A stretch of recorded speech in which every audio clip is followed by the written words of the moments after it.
leaving me scarred. Tears falls hitting me hard. Bricks weighing down on my heart. Got me on edge. Didn't get the message at all.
Hey everyone, it's Freddie Prinze Jr. from the Wrestling with Freddie podcast. Who doesn't love a good collaboration?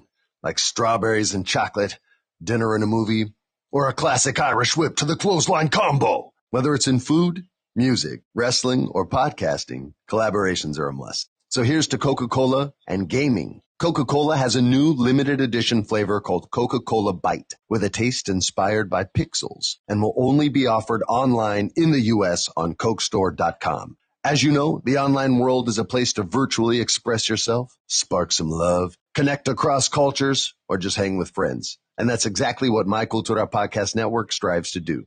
By digitally connecting the world with new ideas and passionate voices, we're making sure we are heard and are a part of the future. Coca-Cola Zero Sugar Bite, limited edition flavor. Available May 2nd in the U.S. on CokeStore.com. Proud partner of the My Cultura Podcast Network. Hola, ¿qué tal? It's Chiquis from the Chiquis and Chill podcast. State Farm apoya con orgullo este podcast and feel very uneasy. I couldn't remember the story very well at the time, but please know that after this experience, I will never forget it. The clock had already hit 1 in the morning, and I was only about 45 minutes away from my grandmother's house. I prayed silently that she would be asleep and not be waiting up for me so late. The car was the only sound I could hear, the engine and tires against the road, though I made sure to keep the static from the radio turned up just a little bit, just in case it caught something interesting for me to turn up and listen to. I passed another empty gas station, with only a tiny red light coming from the front entrance. I could barely see it. Maybe I was going too fast. Up ahead, on the left side, I could see flickering lights on the dirt by the pavement. As I got closer, I could see that they were candles and yet another white cross with flowers. Just another casualty. I was gripping the steering wheel more than usual, and I couldn't remember ever being that nervous going along that road. Maybe because it was the first time that I was by myself at night. When my dad used to drive with me, we would take turns, and he knew the way better than I did. Then again, I would lose my patience at just how slowly he would drive. I remember passing by those crosses, almost being able to read the names on them. It always made me feel uneasy. I rubbed my eyes as I saw another white cross coming up ahead. This time closer to the road to my right. My eyes couldn't move away from it as it grew bigger once I got closer. This one was much larger than the others, and it wasn't so low in the ground. It was then when I realized that what I was looking at was not a cross. Someone was waving at me from the side of the road. A woman with her arms stretched out, waving both of her arms. A small bag was on the ground next to her. I let go of the gas pedal and slowed down to pass her. There was nothing around for miles and no other signs of a car and nowhere for anyone to be hiding in case it was a trap. I pulled over a few yards in front of her and she came rushing up to my window, smiling. I asked her if she was all right and she said that everything was fine, but she had a favor to ask from me. I hoped she wasn't about to ask for money because I seriously had no cash. I turned down the radio all the way as she leaned over to the window to explain to me what she wanted. She told me that there was a town called Isidro, not far from where she was right then. Actually, I knew of the town, and it was a town right next to the one I was going to. She said that her parents lived there, and she needed me to give them a message for her. They lived in a house by the only 2 large trees before going up a trail known as Camino de los Venados, or Path of the Deer. The woman was young, not even 30 years old yet, but she looked tired. Her eyes were sunken in, just the way they end up looking when you don't get enough sleep. Her black hair stood out against her white shirt, and her teeth were larger than usual. Maybe her mouth was shriveled a little more than normal, and it was tough to explain. I guess I was just thrown off by the situation. The car pulled over on the side of the road with no other cars being seen for over half an hour. speaking to a woman who happened to be walking along the side of the road at 1 a.m. I looked back at where she had been standing, wondering if her bag was still there on the ground in the dark, and then looked back at her and asked her if she wanted me to take her there, that it wouldn't be a problem. I was going there anyway. No, she said, her tone changing drastically. And then another smile started creeping up on her face once again. She wanted me to give them a message. She told me to tell them to come and see her, that she misses them, that she can't wait to be with them again. She emphasized that last part. She can't wait to be with them again. I was confused, honestly. There was no way this was happening, and I kept thinking about what she could have been doing in the dark and why she wanted to stay there. I asked one more time that I could take her, that it was no problem, that I was going to the town right next to it. Her tone changed once again as she said no. Her smile came back and asked if I could send them that message, that she would be staying around that area. And that's what made me feel very uneasy. There was nothing around there for miles, not even one of those closed gas stations, not a rest stop, nothing. Just pure desert, with bushes and hills into the distance, even though you couldn't see them there at the time.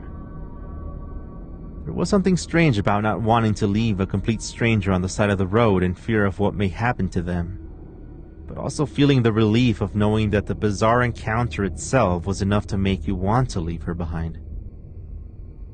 She walked back to where she was standing, disappearing completely into the darkness behind me, and I rolled up my window and headed back to the road. The rest of the drive was intense, to say the least.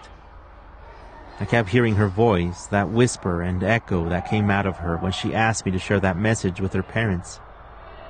I felt guilty for leaving her on the side of the road now. But a little before 2 a.m, I made it to my grandmother's house and I caught the light of the kitchen on. As soon as I shut off the car, the light of the living room turned on and the front door opened. It was Grandma. I got out of the car and I grabbed my bag and went inside, forgetting all about the woman on the side of the road. It wasn't until a few days after that, when I needed to take my grandma to pick up yarn from one of the shops at the edge of town, when I mentioned that I needed to take care of something in Isidro, and asked about the trail and the house by the 2 large trees. Grandma told me that she knew where the house was and agreed to come with me. We pulled up around 6 p.m., right around sunset. And the woman had been right. It was the only house around there, and the trees really stood out from the rest of the scenery.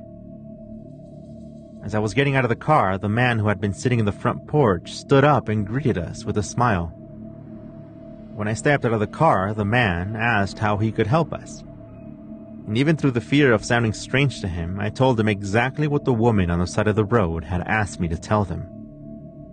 That she would be there. And that she couldn't wait to be with him again. The man turned around to face the house and called his wife over, a woman named Sandra, who came rushing to the front door. "What day is it?" he asked her in Spanish. They both looked at each other in shock. My grandma had stepped out of the car and was next to me too, looking out into the field of the house with the 2 trees. They had missed the anniversary of their daughter's death. A young woman who had died in a car accident several years ago. A woman named Sophia. And that's how the story goes. And her story has made headlines as the woman who refuses a ride. The woman who sends messages to her parents around the time of her death. In fact, even tow truck operators have claimed to see her standing on the side of the road. And those new ones who have never seen her before actually stop and talk to her. They end up visiting the parents' house. I could not get rid of. Had I been brave enough back then to only get rid of Sarah's things, everything would have fit in one of the storage lockers for half the price. There were blankets and a lot of her clothes. Not everyday clothes, but the ones that used to be her absolute favorite ones. Her green jacket, her Uggs. The sweaters that she knit for both of us, but made mine too tight in the arms, so she ended up using it for herself. And there were things from these other things we used to call miscellaneous drawers. They were basically drawers with random stuff that she had not managed to sort out just yet. I just called them junk drawers. But for some reason, it would make her very upset. You didn't want to be around her when she was upset. Just thinking of the many things that she used to do when she let her rage take over still makes me want to crawl under the bed and hide. I was in a daze. And it wasn't only the weather I forgot to look up, but also the name of the hotel I would be staying. Maybe not even getting to the checkout page and simply staring at the hotel's reservation website and making myself think that I had actually purchased a week's stay, when in reality, there was no charge to my credit card. "Sir, where will you be staying?" the lady from the bank over the phone asked me. I don't know why, but back then I think you had to tell your bank that you were traveling so that your card wouldn't get locked. It would take years for me to find out that you only had to do that if you were leaving the country. I think I got the overly cautious gene from my dad. He was the one that told me to not buy things with him at the store. It was a thing Dad used to say when cards came out, and when you wanted to pay with a credit card, the cashier would literally take an imprint of your card and run it later. I can almost hear Dad ask me how much I trusted the cashier. I think they trusted us more back then. I still had the woman on the phone, and with my computer in front of me, I tried searching for the confirmation details of the hotel where I would be staying. There was nothing. No receipt. When I told her New Orleans, she said that my card was already cleared for use in Louisiana, and to have a great trip. I didn't even get to say goodbye to her as my eyes kept scanning my emails with every headline you can imagine. But no, there was no hotel reservation. Before Airbnb, you could still get extended stays at places. It was only a matter of searching on websites like Craigslist and stuff like that. But of course, it was much sketchier. My excuses at the time were literally about me wondering exactly how my life could get worse at the time.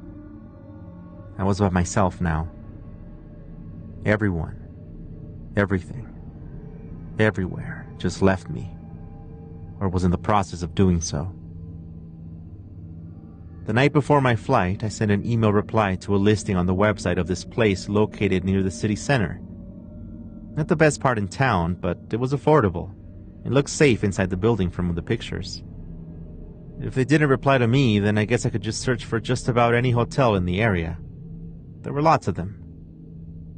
I'm sure they would have rooms, but again, I never checked to see if there was some major event or convention in the area that would lock up all the rooms in the city, which had happened to me before, during a trip I took with Sarah to San Diego back in 1998, right on Super Bowl weekend.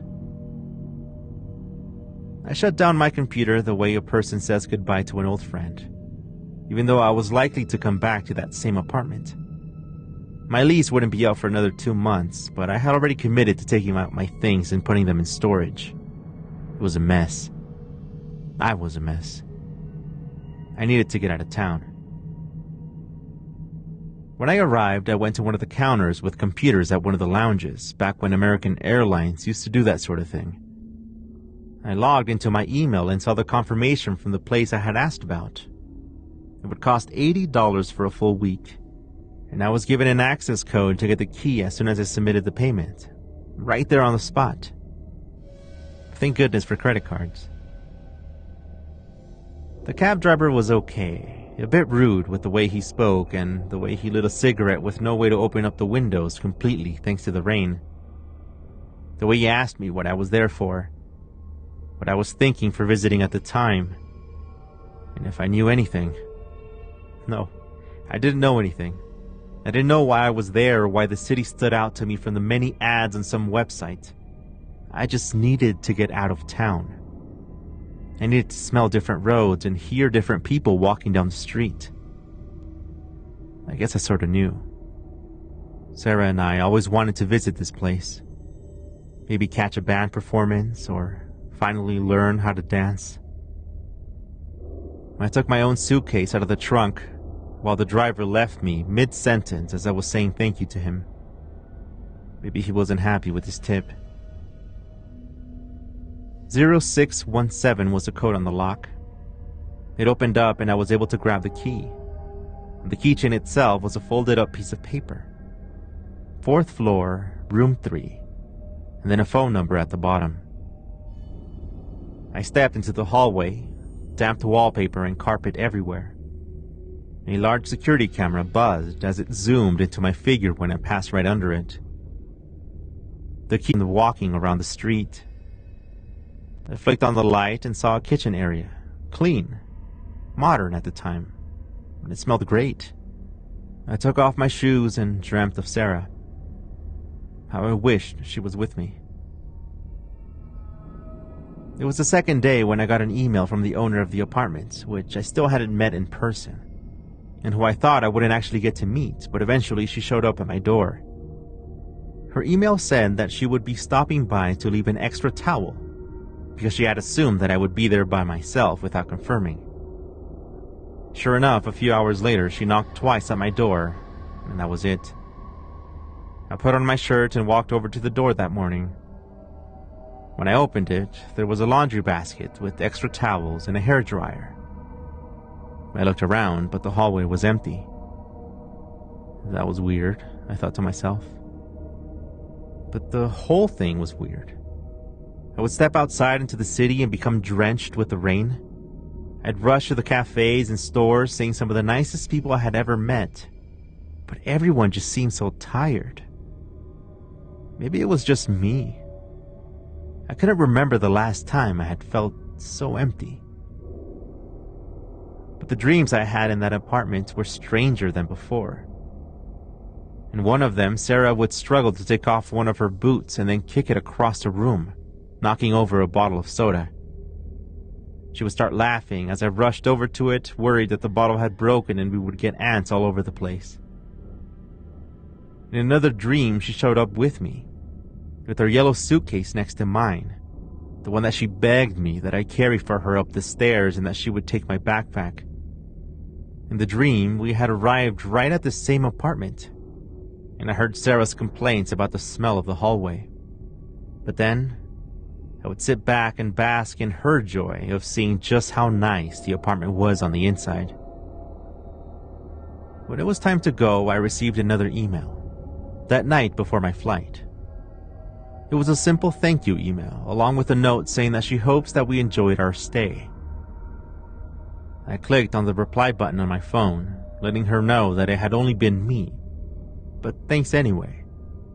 The stay had been great.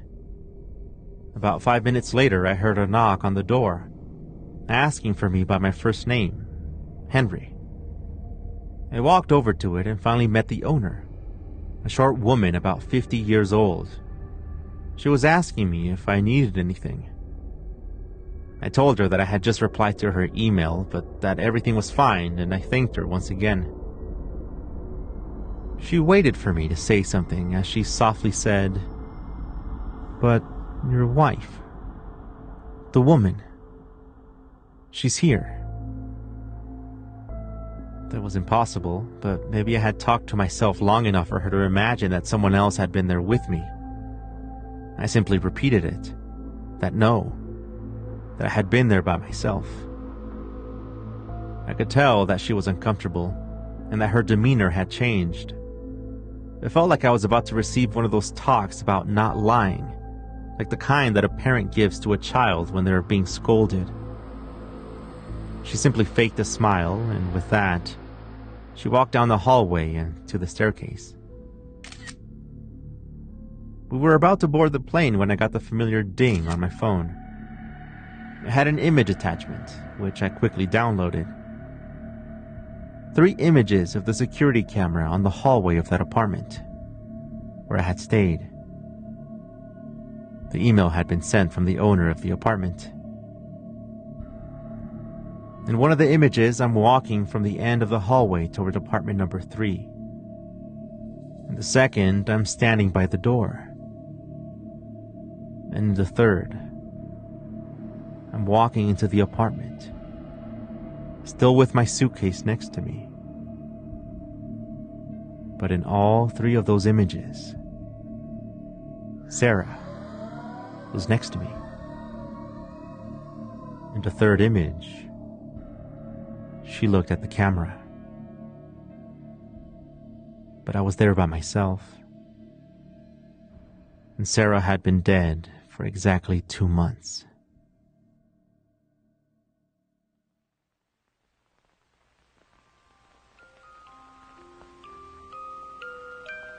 Scary Story Podcast is written and produced by me, Edwin Covarrubias. Do you have an idea for a story? Send me an Casting, collab words.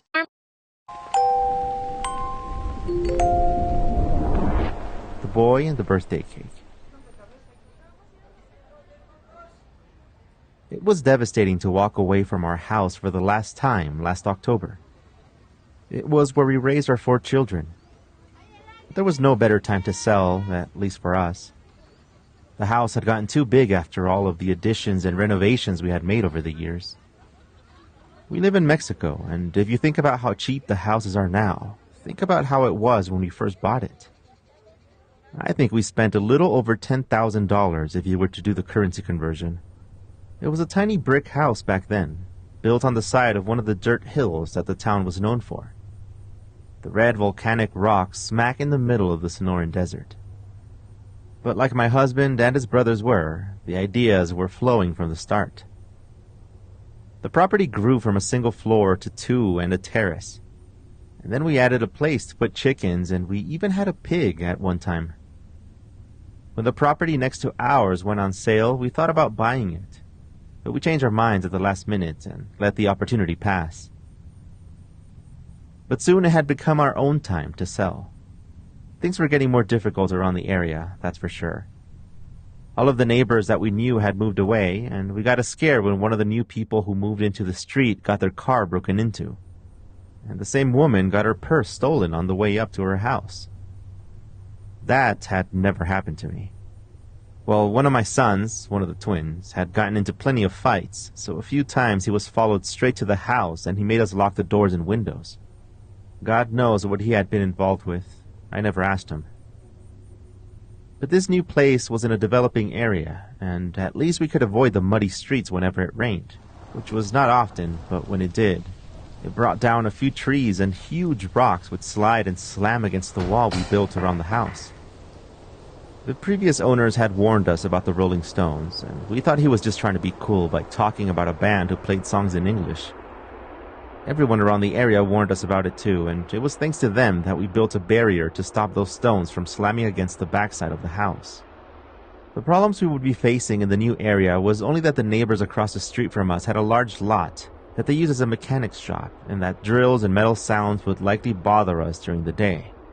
They closed promptly at 8 p.m. though, the wife of the owner said, while giving us a hopeful smile. They had built their own house too, and it had a huge yard, all walled up for no reason, since the hills were now far to the left of us. If we built another floor, then we'd be able to, for the first time, see behind our house without seeing a steep hill of dirt and rocks, with houses that were built by tiptoeing builders and construction workers, balancing every brick so that they would not fall while the cement was still wet. But we moved in and everything was fine. My husband and his brothers, now with gray hair but still equally unable to sit still, started working on the house. We carved out a window and started working on the second floor. It would be quieter, he would say. But I don't know if it was my hearing loss problem or if the mechanics across the street had toned it down. But the noise did not seem to be that big of a deal.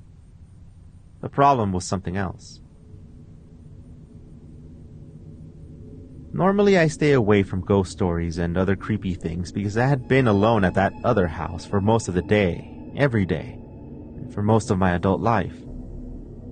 Sure, neighbors would stop by and family would come over, but once my children were old enough for school, most mornings and afternoons were spent cleaning and waiting for the pots and pans to finish cooking whatever was inside. I liked the house the way it was. The old one, I mean. It was small and had a large yard that was perfect for a garden, at least when we first got there. Then everyone had to come in and add bedrooms and floors. I never liked dark corners. They only seemed to be multiplying. Yet the only ghost stories I had heard until that point had been about the ones that roam around the streets at night to scare drunks and those who are up to no good. Stories of the headless priest, the weeping woman. Of course, you cannot forget about those little people who lured the kids away to the hills to get them lost forever.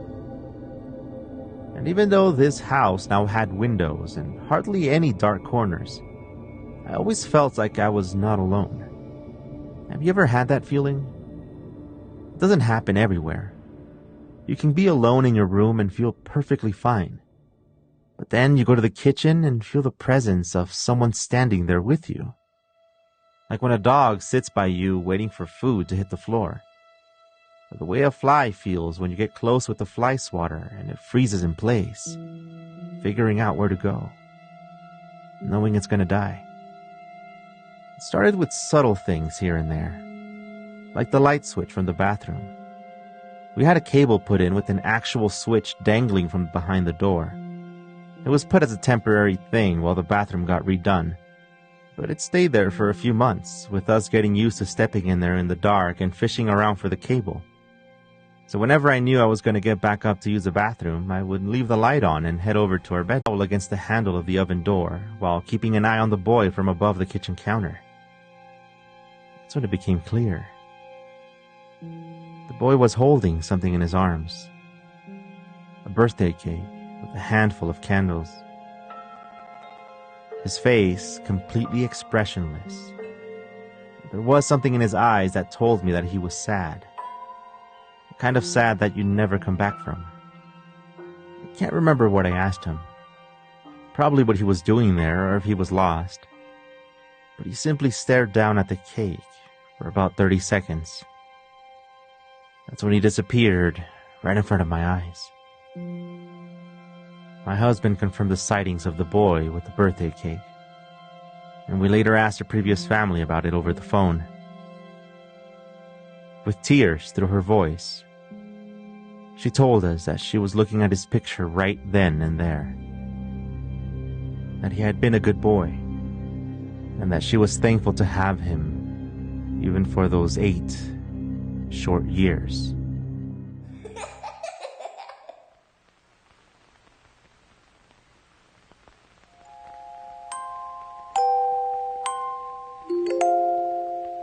The next story is called Boy at the Campsite, and it is coming up right after this. When you switch to on our 100% fiber network for 60... Clear reason why I don't go camping. And it is not because I hate nature like my older brother tells me. But they were not there when it happened. They hated everything that had to do with the church that we used to go to. Them, being older and more rebellious than I was, got away with making excuses about not going to the annual camping trip. They made the right call. During the sermons and stuff, they would laugh at the father's singing voice. They would scribble notes and hand them over to the girls in the benches behind us or in front of us, letting them know that the other one thought that she was pretty. They would make me more than blush during their little games, one time telling my friend who I had a crush on that I had told him that I liked her dress that day. Maribel turned around, smiled, and mouthed the words, "Thank you." I could not stand the embarrassment and started turning tomato red right there, in the middle of service. After Mass, she walked up to me and asked me about the homework assignment that we had due the next day, and then asked if I was going to the camping trip this time around. I had always heard about it, and I knew that it was free of charge. But most of the people who had gone to that I knew from school had talked about how lame it was. That they would make them cook and clean and play dumb games with each other that nobody liked. I looked at Maribel's short, dark hair, barely touching her shoulders, as she smiled at me, waiting for an answer. "Oh, yeah," I told her. "Of course I was going." Then I asked her if she was going too. She reminded me that she had already told me that she was going, and that's why she was asking me. I apologized, stumbled on my words a few more times until her dad came up to us and let her know that they were about to go. She waved at me, saying, "See you tomorrow," to me. My brothers came up to me and laughed, waving at me and saying the same, "See you tomorrow," making fun of me. But I didn't mind it. I watched Maribel walk away until she disappeared in the crowd as everyone walked out toward the food fair that they had after Mass every Sunday. That last week of school went flying by, and soon summer had started and my name had been added to the roster of those who would be attending. I made sure that Maribel's name was on there too. Once we got there, things went as expected. We got into a car, and I got to sit next to Maribel and another girl who had always bothered me because she simply would not stop talking. It was terrible, but I also felt bad for her, so I did my best to be friendly. The assignments were made, and I was in the middle of the night. I heard a scream. I yelled out through my tent if everyone was okay, and that's when I heard Maribel's voice asking if it had been me who answered. There was something about her voice that made the fear go away. So I put on my shoes and unzipped the tent, only to see the fading coals in the distance from our campfire. It's crazy how dark it was that night. I turned on my flashlight and walked over to the yellow tent, unzipped slightly from the left side. I saw Maribel's bracelets wiggle through the gap of the tent's door, wondering if at any moment the leaders or whoever was in charge of the group would wake up and walk over to check up on them. When I stepped up to the tent, Maribel unzipped it and asked me to come inside and to be quiet. Through the flashes of light, I could see that there was someone else in there. I didn't want to get in trouble, but I also didn't want to be a party pooper. I pretended to be okay with everything and simply pulled off my shoes and stepped inside. There was an eerie silence in there as I looked over at a little boy, maybe 6 years old, looking down at his shoelaces, his face dirty with mud and bruises. "Who is he?" I asked Maribel, completely ignoring her tent mate, who was visibly scared of the little boy. She was probably the one who had screamed. Maribel told me that she didn't know who he was, but that he had been crying outside in the dark by himself and would not say anything else. I sat there in silence, before turning to him and asking him what his name was. I tried to be as mature as possible about the situation and said that I would go talk to one of the counselors about it, that maybe the boy needed help. Maribel looked at me, smiled, like as if she was proud of me or something. Then I stepped out of the tent, and I put on my shoes and went to one of the leaders' tents. I must have startled her in there because she rushed out and asked what was wrong. I explained that there had been a small boy wandering by himself in the dark, and that he was in Maribel's yellow tent. I waited out there for way longer than I felt that I had to, out in the cold, before the girl stepped outside with her shoes on. Together, we went off to the other side of the tent and went straight for the yellow one. "Maribel," I whispered, tapping against the door of the tent. It was quiet inside. I reached for the zipper when the counselor stopped me and took over. She asked for Maribel and the other girl, whose name I already forgot. For a few minutes we just stood there when Maribel peeked out of the tent's door and recognized me right away, though she looked a little annoyed at me for the first time. "Maribel, tell them about the boy. What happened with the boy?" She looked at me, completely confused at my question. "Your friend, what does she know about the boy? Where did he go?" Her tent mate rubbed her eyes and then looked at Maribel, confused. "All right, guys," the counselor girl said. "I'm going to head back. Good one." Maribel and her tent mate were looking at me as I tried to read their expressions. Had it all been a joke?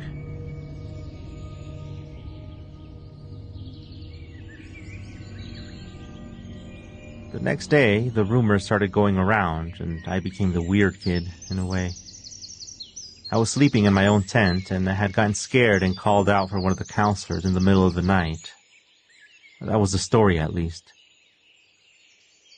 I decided to keep quiet about the boy in order to not embarrass myself even more in front of Maribel. I told myself that I would never be coming back to one of these camping trips. There was no way. Had I sleepwalked? Had I dreamed the whole thing? That type of confusion really sticks with you. It makes you feel sick in your stomach. I tried to put off the situation for the next few days, counting the hours to get to go home, and stopped acting so awkward around everybody.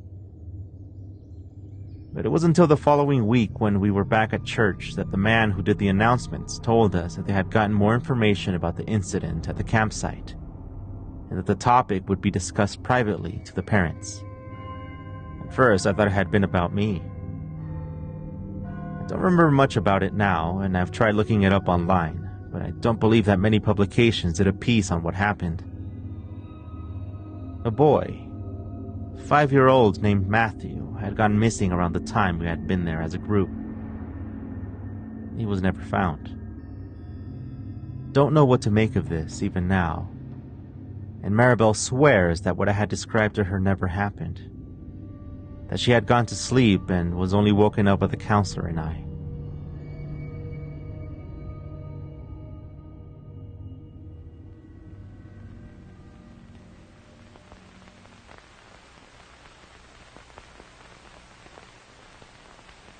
Scary Story Podcast is written and produced by me, Edwin Covarrubias. If you have an idea for a story, send me an email. I'll leave it in the description of this episode. For true stories told by people who experienced them, search for my podcast called True Scary Story. But I would not listen alone. And for scary mysteries and haunted history, check out A Dark Memory. Be sure to save this podcast so that you can keep up to date with upcoming episodes. Thank you very much for listening. See you soon. Hey everyone, it's Freddie Prinze Jr. from the Wrestling with Freddie podcast. Who doesn't love a good collaboration?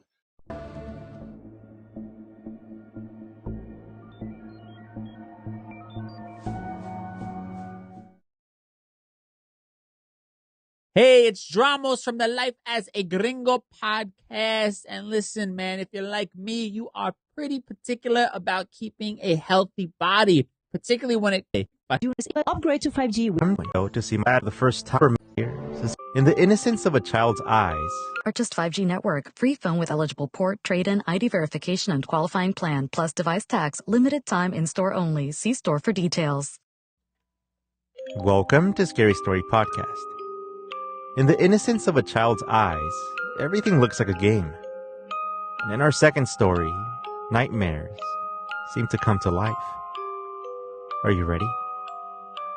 My name is Edwin, and here's a scary story.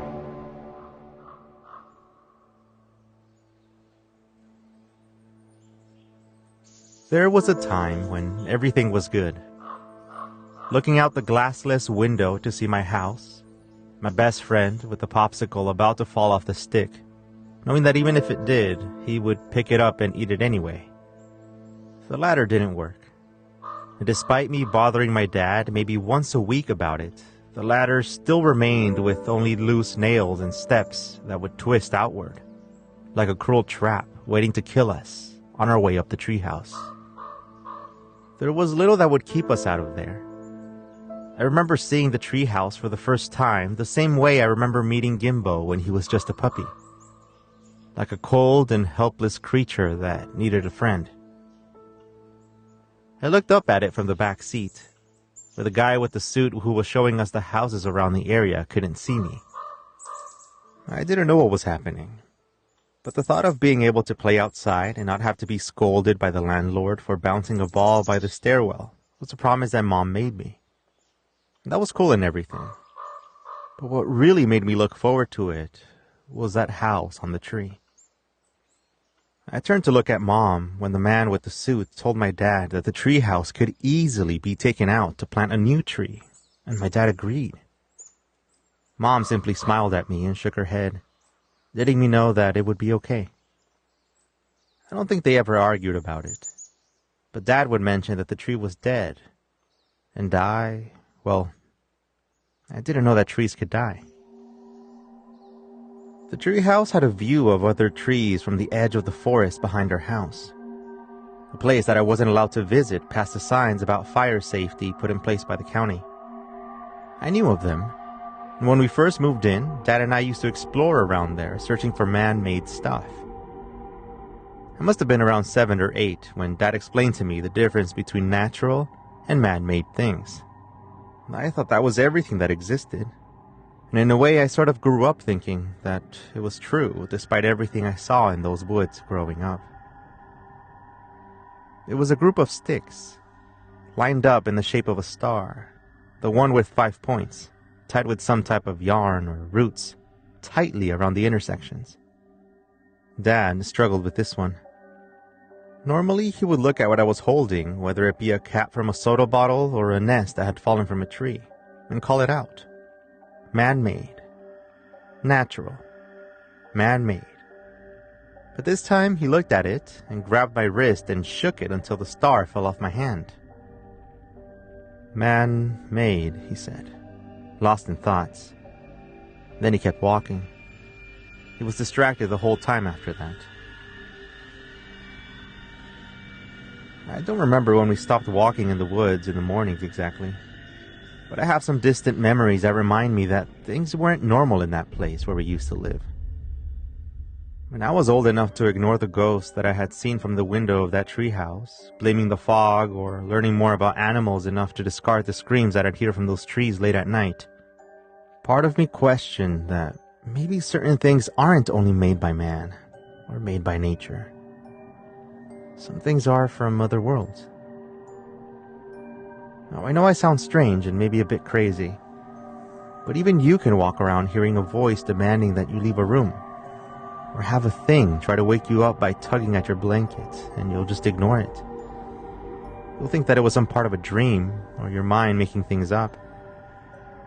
It doesn't take too long for us to accept some dumb explanation for something so obvious, but I think that's what happened with me. My friend, who was coincidentally named Buddy, fell off the treehouse and broke his arm one day. He laughed on his way to the hospital, even through the bumps on our way out of the property. This guy was a jokester at heart, and I think it was due to some of his joking that we were able to get through some of the creepiest moments that we had in that forest. That day, before he broke his arm, we had been walking around the woods, just on the edges of it, when we both saw a person holding a type of leash in their hand, just looking at us. It looked like a woman, expressionless, standing by one of the largest trees. We had walked along that same path forever. I mean, at the time, that meant about 4 years since we had met, and we had never seen anyone else there. It was sort of expected that we would be alone in those woods. I felt a chill run down my back, but it was different for Buddy. He instead stood up tall and waved at the woman, yelling hello loud enough for her to hear us about 20 yards away. But the woman didn't move. We both turned to look at each other, and to our surprise, she was gone once we turned around. There weren't that many places to hide out there. We had figured it out during our hide-and-seek games. So we kept walking toward one of the campsites where we would sit and eat our chips, talking about life at school and random things. It was then when we spotted her again. Standing by the edge where the dried grass started to mix in with the sticks of the trees just past the clearing, where we'd sit whenever Buddy would come over. He didn't stand up to wave this time. Her dark dress, stained or wet. He might have been scared, I don't know. It's not like he would admit it anyway. I thought it was payment for laughing, but I never told him that. It was weeks